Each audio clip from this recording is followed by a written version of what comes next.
My name is Enrique Murrillo, and I'm going to talk to you about communication inside an organization.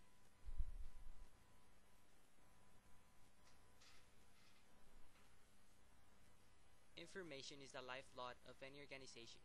In order for it to flow freely, there are two types of communication that are used inside an organization. These two types of communications are formal and informal communication. Formal communication divides into three categories: downward communication, upward communication, and horizontal communication. Downward communication. This type of communication consists of formal messages that, like its name tells us, go down. This is from managers and supervisors to subordinates. Downward communication can increase efficiency by synchronizing organizational procedures and can ensure that everybody is working towards the same overall aims and objectives.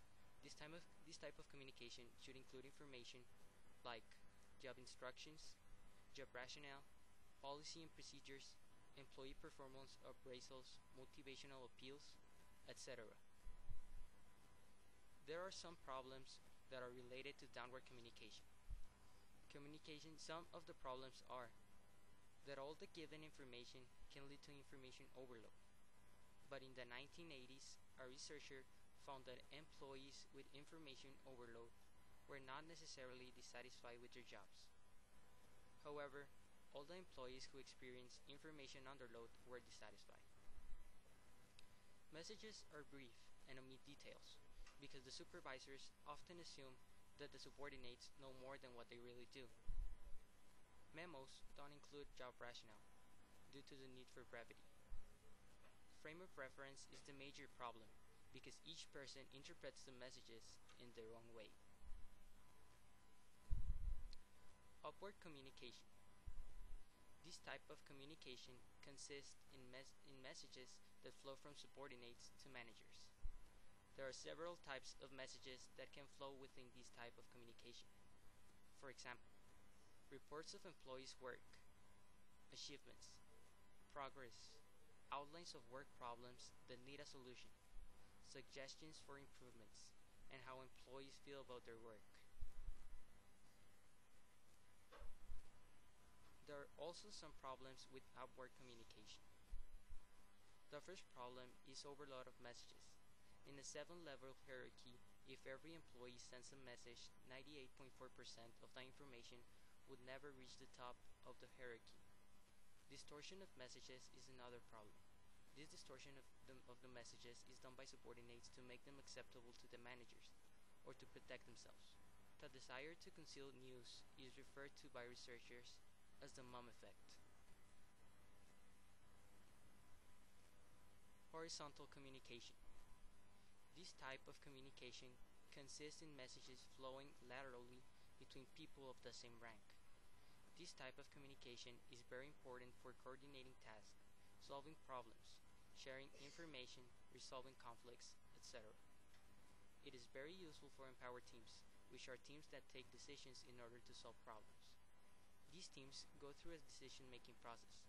The first step they make is to clearly identify the problem and brainstorm for a solution. The second step they make is to make a reunion and debate about the possible solutions. And the last step is to apply the best suitable solution in order to solve the problem. Internet has become a useful tool for this type of communication. The cost to send an average business letter in 1995 was $16.45. Memos and emails obviously cost a lot less. There are some problems with horizontal communication, which are territoriality. This takes place when departments value their turf and strive to protect it. Rivalry. This occurs when the different levels of an organization fail to cooperate with one another. Specialization. This happens when organizations do not have uniformity within departments, causing communication difficulties. This can create confusion and miscommunication. Another problem is lack of motivation. Horizontal communication may require contact with people in areas we do not know. The need to communicate with them makes this uneasy or may require too much time, so we avoid or ignore it. There are two factors that determine the quality of horizontal communication. Structure is the first factor. There are two types of structures: mechanistic structure, which emphasizes specialization in position. The second structure is organic organizational structure, which is built upon an entrepreneurial concept. This organizational structure allows great autonomy, promotes individual initiative, and allows employees to be involved in the decision-making process. The second factor is culture.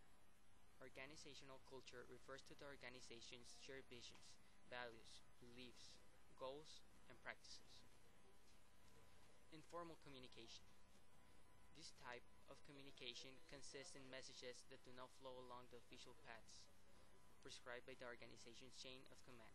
Instead, they use the grapevine. The grapevine is the informal network in which many messages flow. The grapevine has two purposes.